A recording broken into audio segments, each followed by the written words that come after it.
John Ackerman for Convention of States, Indiana. This is our ongoing series on COS Basics, and starting today and continuing for the next several episodes, going to be having some fun busting some myths. The first myth that I want to bust is this one, that the 1787 Philadelphia Convention was a runaway convention.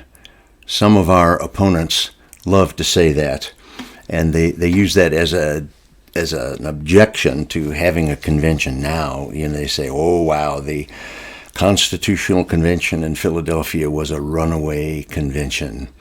That's the myth. They say that any convention held today would almost certainly be a runaway convention, because even the big one, the Constitutional Convention in Philadelphia, was a runaway. The only thing they were supposed to do was amend the Articles of Confederation. Well, the reality is that the Philadelphia Convention in 1787 was not a runaway. The delegates obeyed the instructions given to them by their states, as evidenced by the fact that no state took any action against its delegates. The charges levied against that convention are as old as the Constitution itself. There's nothing new under the sun. In fact, James Madison devotes the entirety of Federalist 40 to justify the actions of the convention and explain how the delegates stayed within the confines of their commissions. One claim that they make is that the delegates were not authorized to propose a national structure for the Union. They were restricting to revising and amending the federal structure only. We're getting a little bit in the weeds here, but this is one of the things they say. Well, this is the first point that Madison addresses in Federalist 40. He says they were authorized to propose a mixed structure, partly federal, partly national. The second claim that opponents make is that the convention did not revise and amend the Articles of Confederation. It proposed a whole new convention. Madison addresses this claim also.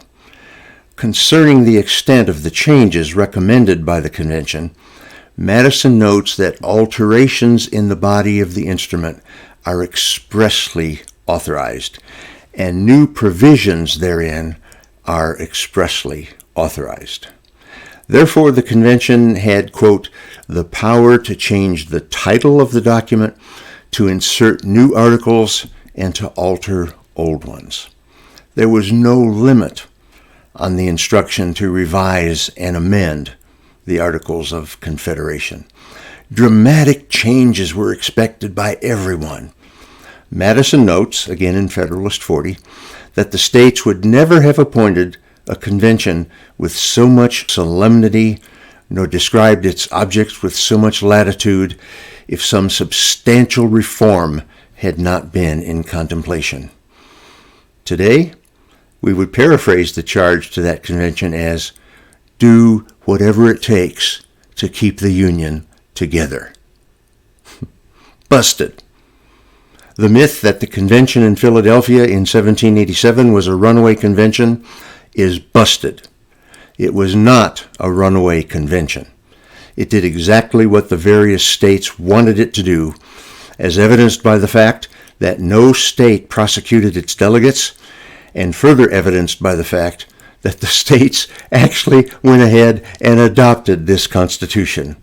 And I am so glad that they did.